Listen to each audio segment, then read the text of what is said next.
And perfect. We are live. Another week, another episode of the Everybody and Their Mom podcast. The podcast that everybody and mom is fucking listening to. How we doing, boys? Episode 80 coming at you this week.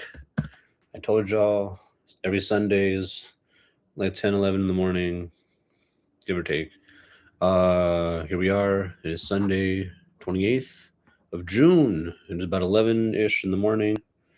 I just ate breakfast and other fun stuff. What the fuck? Miles Bridges just got traded. That's cool. Sorry, I got a text.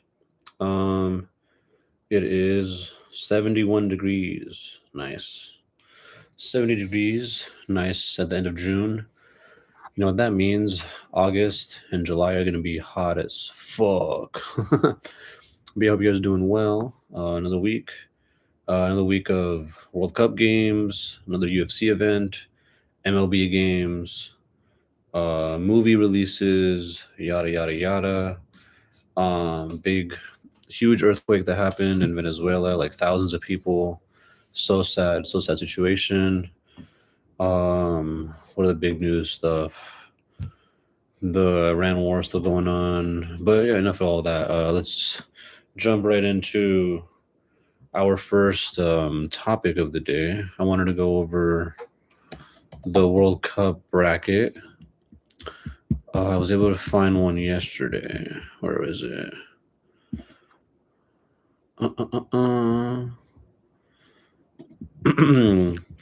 I've been able to watch most of the games. I didn't catch. Oh, here we go. This is fine. Yeah, I was going to ESPN's. Here we go. Yeah, this is fine right here. Okay, so I have another one on my phone that I found. I couldn't find the website, but this is fine. This is fine. Let's see. The first game is today with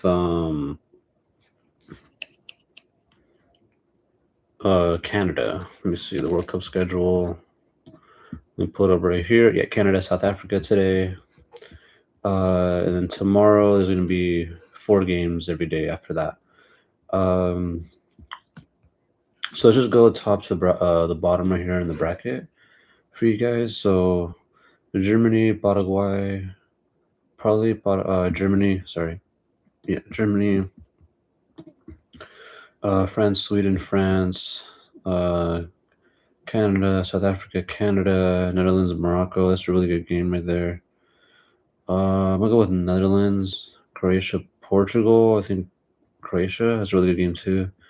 Spain, Austria, Spain, USA, Bosnia, USA, Belgium, Senegal, Belgium, Brazil, Japan, Brazil, Ivory Coast, Norway, Norway, Mexico, Ecuador, Mexico, England, Congo, England, Argentina, Cape Verde, Argentina, Egypt, Australia, Egypt, Switzerland, Algeria.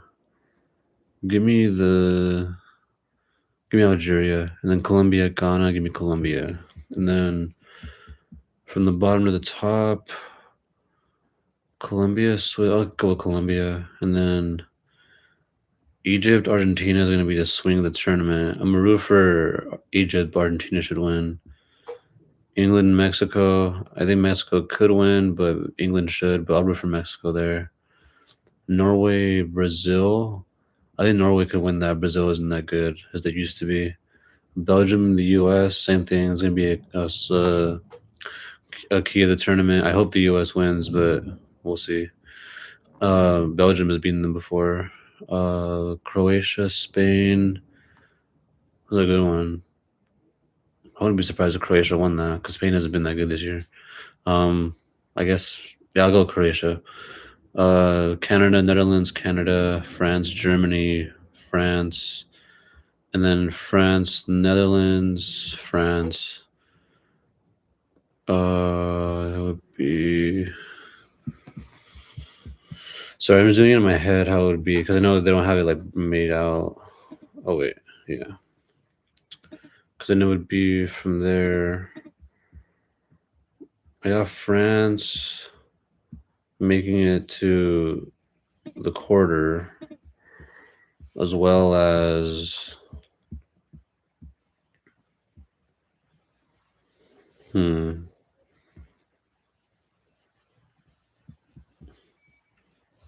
either France, well, France for sure, and either Croatia or Spain.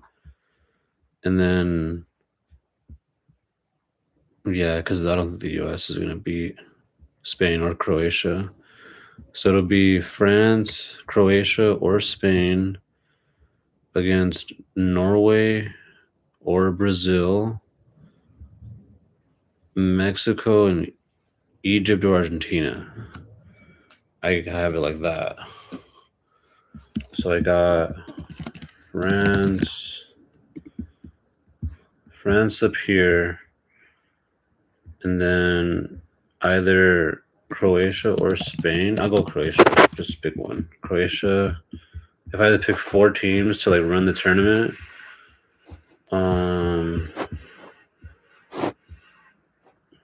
yeah, because I think Croatia or Spain is going to beat the US or Belgium, and then Brazil or Norway. I'll go with Norway. Yeah, Norway and Argentina. I think those are going to be the last 4 that I had to put. If I had to put money on, the ones that I think, like hopefully wise, I guess France. I wouldn't mind with Croatia because they're looking pretty good. Norway was pretty good, and I'll root for Mexico. I would like those. France, Croatia, Norway, Mexico. I like France, Mbappe. I like Norway, Ireland. I like Croatia with Modric, and when they could have made it. Well, they won. They made it like two, 3 World Cups ago, and they lost.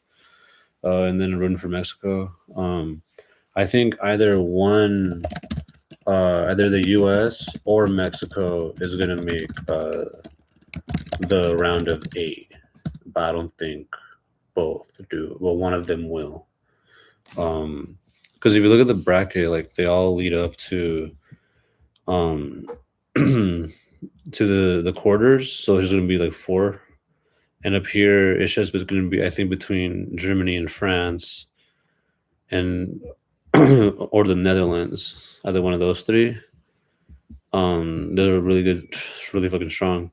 And then right here in the middle is either going to be between Croatia, Spain, or the US, or Belgium even. But I think either Croatia or Spain, I think, is the strongest team. Probably Croatia. They're really good. Spain just hasn't been as good as they have this year. I don't know why. Probably because they have a younger squad out there, but it's a different tournament in the knockouts, so we'll see. Spain or Croatia, definitely. And then Brazil hasn't been they haven't been Brazil of old. I think Norway is one of the best players. Rooting for Mexico. Sorry, Ronnie. England kind of chokes around the quarters and semis, and yeah, Argentina's Argentina, but we'll see what happens with Egypt and Colombia. This year's been pretty good too, so that should be fun. The World Cup's been pretty fun so far. A lot of fun games. I would have hoped more games would have ended in like higher scores or just non ties. I don't like ties in sports really. I would hope that to spice things up, they would add like penalties for the group stage, but it would mess up the scheduling and stuff. So I get why they don't do it, and it adds for more drama with the ties and everything. So I get it. I get why they do it like that way. Let's see, on to our next topic. Well, let me know what you guys think. Who's gonna win the tournament? Who I think is gonna make it to the final? It's looking like it's gonna be France versus Argentina again, bro. I'm not gonna lie. Like it's looking to be that part 2. Like those 2 teams are really, really good. Like from up here, maybe Germany could beat France, or the Netherlands, maybe, but I don't know.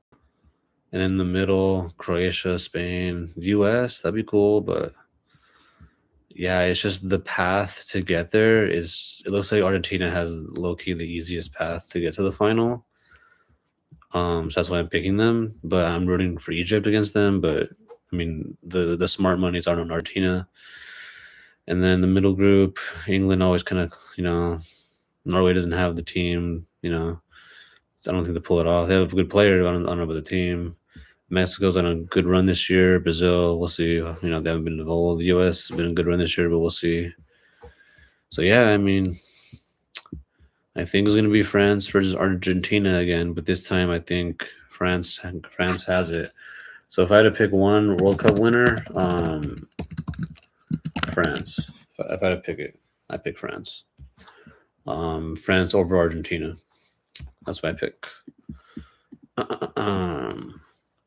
Let's see.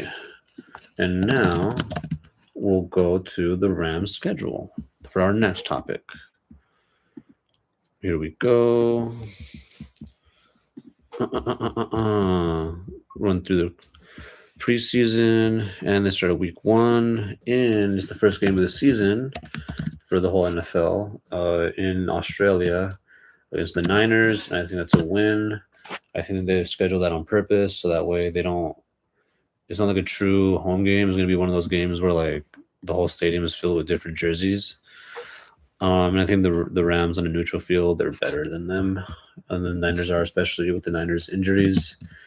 Week 2, so the first game's a primetime game. Obviously Thursday is the first game of the season. Week 2, primetime game again, Monday night this time instead of Thursday night against the Giants. That's a win. That's a home opener.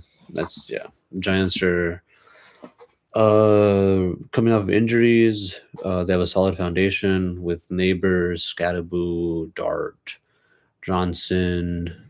And yeah, they have a solid defense as well, but new coaching staff on the road, Monday night in LA. It's the Rams, yeah. Week 3 at Denver, Sunday night.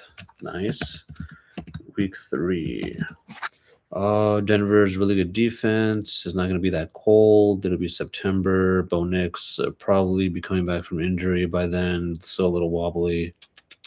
Even the Rams there as well. Closer game though, because the Broncos D can, I think, keep the Rams to like within 20 points, like 20, 27. Then at Philly right after that. In the morning too, week 4. Yeah, I think that's going to be a L. Only because coming off that gauntlet, Niners, a little bit of a break with the Giants, but then Denver and then Philly right after that on the road in the morning. Yeah, give me the Eagles in that one. And then week 5, versus the Bills. Okay, that's a fun one. Yeah, I think that should be a good win for the Rams at home. Bounce back game after going, across the country, come back home. Monday night this time, so you got an extra day to prepare. Josh Allen, their defense isn't that good. The Bills, I think they could be had, and I feel like Allen has to play hero ball where, he has to kind of do everything, and if he commits one turnover, they lose. So I think that'll be probably a shootout, one of the better games of the season. Monday, wow, the 12th, okay, interesting. And then Sunday, the 18th against the Cardinals. Oh, that's a for sure win. Yeah, the Cardinals. I mean, divisional game at home. Yeah, it's not like the Rams take those games lightly. Divisional games are very important. They're prepared. I think they're gonna smash them and then take care of them. No Diddy. And then week 7 against the Raiders at Oakland. Las Vegas. Excuse me. Loss. I'm just kidding. No, it's a win. I think the Raiders will probably play them hard, like scrappy in the beginning, but then the Rams' talent and experience takes them over the top later on in the game. This will be one of those like how are the Raiders in this? This is crazy, and then the Rams just win in the end. You know what I mean? It's a Sunday afternoon game as well. 1 o'clock. 1 o'clock. Cool. So I think the only non-primetime game they play is against the Eagles. That's funny. Through 7 games. Wow. And then 8 games. There's like a non-primetime, non-afternoon. Just the one against Philly. And then week 8, Home game, Battle of LA against the Chargers. I'm gonna give that one an L. I think I'm just rooting for the Chargers. I'm just kidding. No. Both teams are very good. Both teams are very good offenses. Both teams are very good defenses. I think the Rams have a higher ceiling in terms of talent. I think the Chargers have higher inconsistencies, especially on offense, with sometimes not being able to turn to score touchdowns. A lot of times they settle for field goals. But I think their ability to run the ball and their ability to control the ball, control the defense on third down is going to be key. I think the Chargers will win a close one in that one, very close one. Week 9 at Commanders. Ooh, at Commanders. Coming off of a lot of injuries. Yeah, it's a win. It'll be a close game, but it's a win. 10 a.m. 10 a.m. game.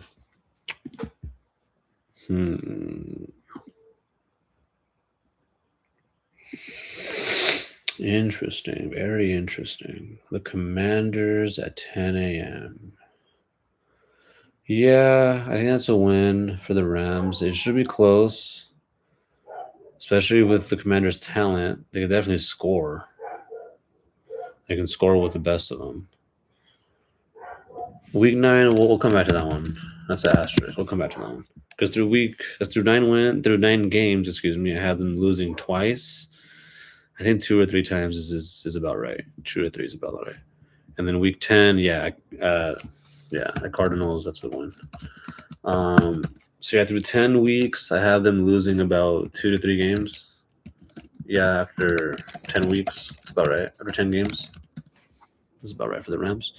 And week 11 bye, so then week 12 versus Green Bay, that's a win.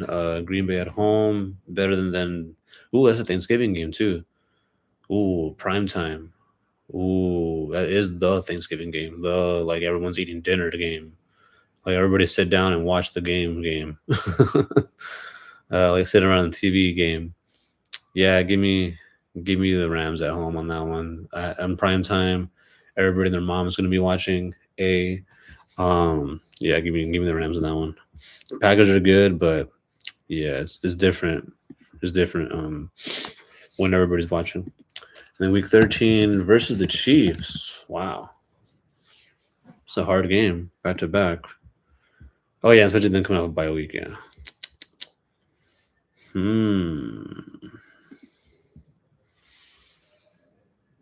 I think the Rams win that one, but it's gonna be close. Obviously, the Chiefs are gonna be the Chiefs there. It's a Thursday night game too, so they're gonna have. Oh, they have a week. Okay, they have the week and an extra day to prepare. Oh, because the Chiefs are gonna play on Thanksgiving also. So, okay. Yeah, the Rams should win that one, considering both teams have equal amount of time to prepare. The Rams will be at home. Because if these are road games, I would say that the Chiefs and Packers have an advantage in the cold that at this late in the season. But no, yeah, with both them being at home, yeah, give me the Rams at home, both those games, and close ones though, close ones. Yeah, this is where the L comes in. Week 14 they're gonna split against the Niners. Week 14 is gonna be the L. So that's what is that one? About 4 L's so far. Yeah. And 15 against Dallas. Yeah, that's gonna be a big game, shootout game, but the Rams will win that one. It's just the Rams defense is just better than the Cowboys. Not to say the Cowboys defense is going to be better than they were last year. This season they can be, but I just think it's one of those situations similar to the Bills where the offense there's so much pressure on them to score. Where if they commit a turnover, a quick 3 and out, it's kind of like they fuck over the team. Kind of, there's so much pressure for them. Yeah. Then week 16 at Seattle. Yeah, it's another L. I think they split against Seattle. That's going to be one of them. Especially a Friday. They have 5 days to prepare for that one. I hope Seattle does too. Probably. Because it's going to be a Christmas game. Yeah, that makes sense. Let me see. 1, 2, 3, 4. Yeah, they run 4 to 5 losses so far. And then week 17 at Tampa. That's a win. Yeah, Tampa's not that good. Offensively, they have some talent. Like Buka. They still have, I think there's a White, Bucky Irving, and I think they have another running back for his name, Baker. They still have Godwin. They have a pretty good tight end. Their defense, they have a good front four. Linebackers are solid. Their secondary is what could be had, and that's the problem. And that's where Stafford torches them. It'd be probably like one team scores 30, the one scores 20 type of game. And then week 18, yeah, versus Seattle, that's going to be.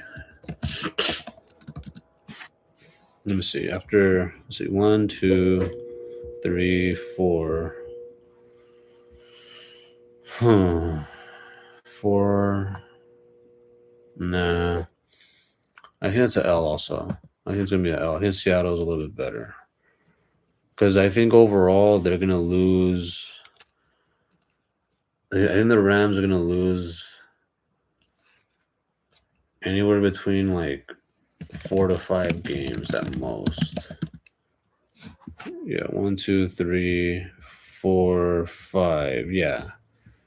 And then I see them maybe because they play like a harder schedule. Because look at this team. They play the Seahawks twice. The Bucks were to play. Seahawks twice. Niners twice. Chiefs. Packers. Chargers. Bills. Eagles. Like Broncos. These aren't gimmies. They gotta. Just because you have more talent on paper doesn't mean you automatically win. So that's like 9 pretty hard games on top of being in a pretty hard division, one of the hardest divisions.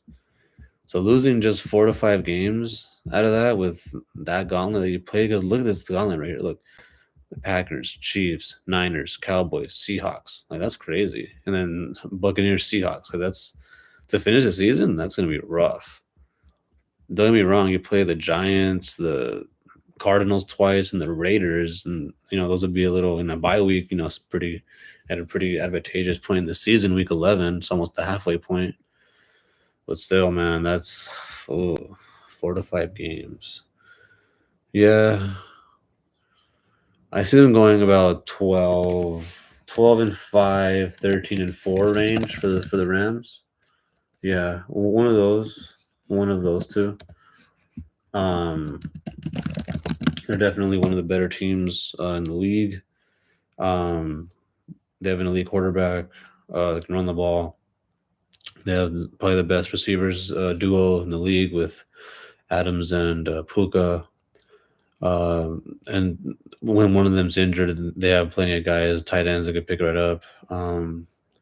They just signed Myles Garrett.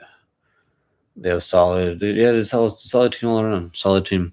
With not much more to say. With the Rams there. Let's check out the MLB standings though, because that's what we have some more to say about that. Let's see. Back to our usual American League, our weekly updates. Let's see. The American League, Tampa and the Yankees are pretty much neck and neck. If I had to root for one team there, it would be Tampa. And then the White Sox and with the Guardians are pretty much neck and neck. I root for the White Sox there. And the Mariners are just holding on to that lead. Angels holding on to that, not second to last place still. Yeah, it looks like we're 84 games into the season, give or take, 84. So almost to 90. Almost to 90. They've passed the halfway point. We're past the halfway point in the MLB season. And if there's one team I would root for in the AL at this point, it would probably be the White Sox at this point. Because it doesn't look like Farron's Angels are going to catch up. It looks like they're trying to sell the team, if anything. All right. Then on to the National League. We got the Braves holding on to that spot with the Phillies and my Marlins. Here we go. 44 wins, boys. Keep on going. Just 6 games behind, and we're halfway there. Unlike Farron's, who's 7 games behind. It's not impossible. It's not impossible. Okay, Farron, we're not dead yet. We're not dead yet. Go Angels. and go Marlins, my team. Let me see. So the Marlins, then we got the Brewer 50 wins. Jeez Louise. Okay. 45 with the Cubs and the Cardinals after that. Dodgers 53 wins. Go LA. Go LA. A lot of my buddies, a lot of my loyal listeners are Dodgers fans, so go for them. Padres right behind them. Yeah, there's one team I guess I would root here is the Dodgers and the Marlins. So go Dodgers and go Marlins. Go those four. Yeah. MLB. Solid. Let's go to UFC real quick. We had a pretty good event yesterday. Some guy, it started at 9 in the morning. That was a problem. It was in Azerbaijan. So the card, the timing was, you know what I mean. It was a 6 a.m. undercard, 9 a.m. main card. Yeah, I was working out as I was watching, essentially. First fight ended in a knockout with Tahir. So a lot of like Middle Eastern, foreign fighters won this one because it's made for them. Matsumoto in a big decision, upset.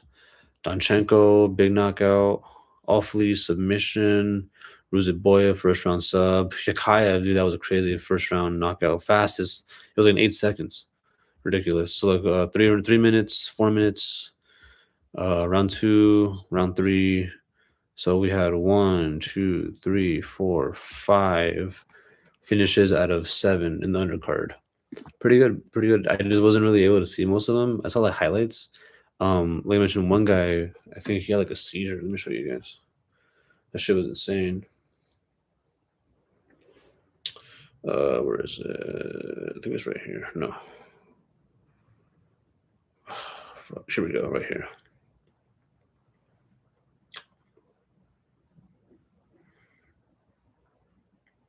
Oh, it was another chat. I'm done. Yeah, look. This one guy almost like died, dude. Shit was crazy. Ooh.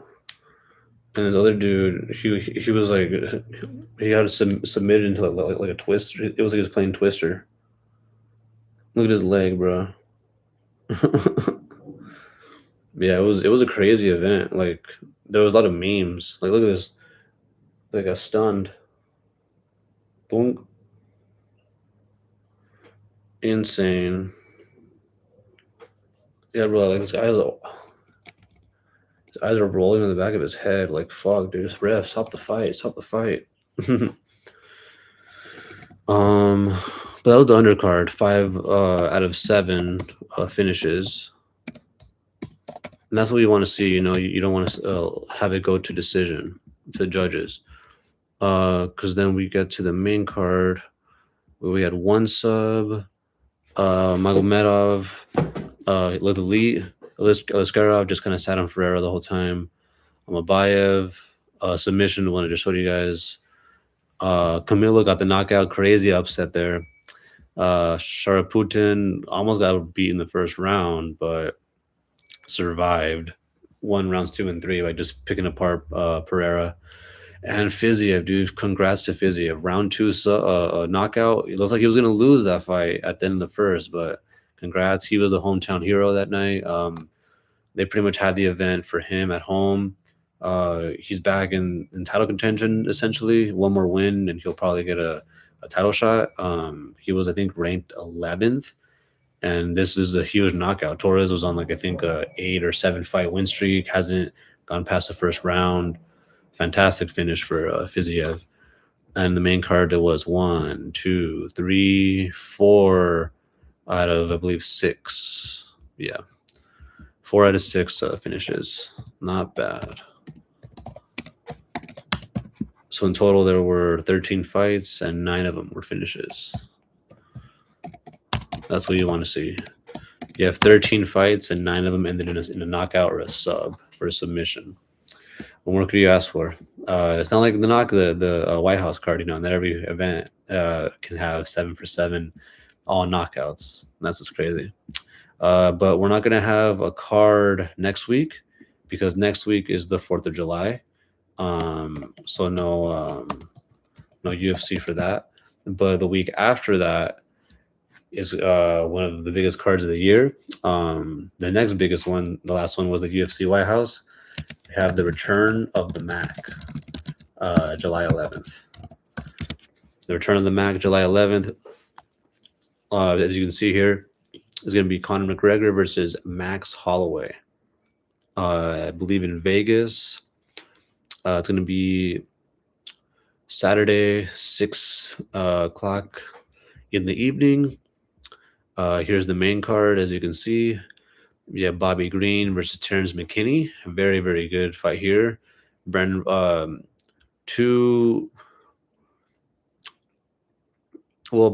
is like an unk, fights with his hands low, talks a lot of shit, and Terrence is like his career has been kind of like a roller coaster. He'll win one, lose one, win one, lose one, but in the way he loses, it's in like really bad fashion, because he'll kind of like give everything he has in the first few minutes of the round, and he'll either get the finish or get finished because he gets gassed, whereas Bobby is like a really entertaining fighter. Over 50 career fights. That's insane. Late 30s. I'm rooting for him, but I wouldn't be surprised if Terrence chins him. And then we have Brandon versus Lonnie Kavanaugh. This is a really high level, I think 125 to 135 pound weight class.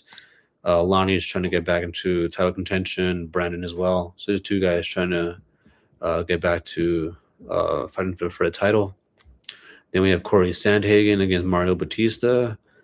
This is kind of like two gatekeepers, I would say. Like, both guys are really good, but these are two guys that are like, if you want to fight for the belt, you got to beat these guys type of situation. I think Batista's a little bit better. I think Corey has good durability, but I think Batista has a little bit slicker hands and faster on the feet. And then the co-main, Patty against BSD, Benoit Saint-Denis. France versus England. I got Patty there. I think Patty is better all around.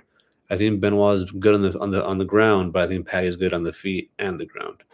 I think Patty eventually either gets a submission finish or TKOs by ground and pound. And then we go to the main event, Conor versus Max. I'm gonna say it right now. The way this year's been going, with Strickland upsetting Hamza, the way Ilya got upset by Gaethje. I'm gonna say it, dude. I think Conor upsets Max. I think Max is a true 155er. I think that's his weight class, and this is going to be at 170. I think Conor has now taken I think he hasn't fought in 4 years, and I think he's been preparing for this fight, this like an actual fight, for half a year. Where before that he was rehabbing, taking steroids, like hormones to fix his leg. He has titanium in his legs to keep it from breaking again. And whereas Max, okay, so Conor's the bigger guy, the fresher guy, coming off of basically a run of essentially steroids and cocaine and partying. Whereas Max been the much more active fighter, smaller fighter, that I feel like has more susceptible to damage at this point in his career. As we've seen, he's been able to be wobbled a little bit more easily, especially in the higher weight classes. And I'm not saying Conor can take him down and hold him there, but as we saw Charles is able to do that. Not to say Conor is as good as Charles. The one thing that Max has going for him, obviously, is that he is the one in the more active fighter. He's not going to be rusty. He's not going to be the one as hesitant to go for the finish, or if he gets stunned. He'll know what to do out of reaction. He'll know how to react. He won't be as a fish out of water like Connor likely might be. But yeah, it should be a good one. I don't know the way, because everything says Max should just dominate. Max should just win. But the same thing, that's how I felt with Hamzat and with Ilya. Like, I felt the same way that both those guys should have just dominated Gaethje, dominated Strickland, but nope, it didn't happen. And I had the same feeling for this one. Like, I don't know. I just think Connor's going to come in a lot bigger than Max, and if he can get his second win out of him, because that's the thing about Connor, he gasses out, and I think by the second round he'll be gassed. But I think if he's able to touch Max, well, no Diddy, I think he'll be able to finish him like early second, late first, early second. Hopefully it'll be fun though. Hopefully, I wouldn't be surprised if Max just pieces him up late second after Connor gets gassed though. That'll be fun to watch. Either way, it'll be interesting because we have two strikers, legendary strikers, both guys in their mid-30s. Yeah, it'll be fun. They're not at the tail end of their career yet, but they're at like the end of their prime. Connor definitely is. Max a little bit less so. Let's see there. And then just one last thing, guys. I know it's a little bit of a shorter episode today just because I got to go watch the game right now. I got Canada. Let's see. Oof. Yeah, Supergirl's not looking good.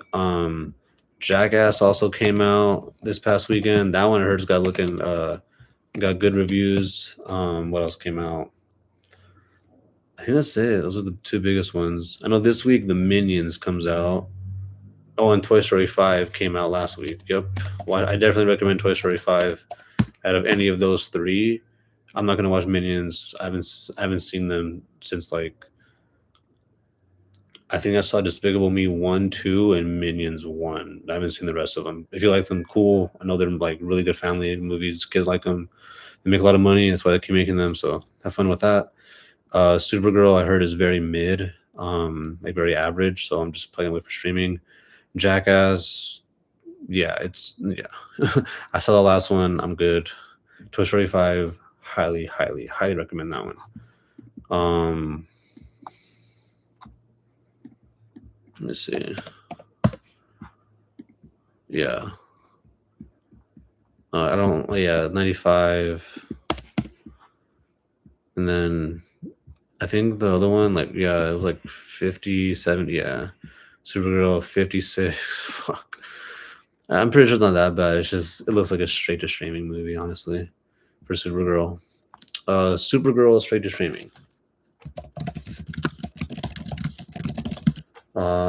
Jackass streaming. Toy Story 5, I highly recommend that one. Go watch that one in theaters. Yeah. I'm probably not gonna go to the theaters again till the Odyssey.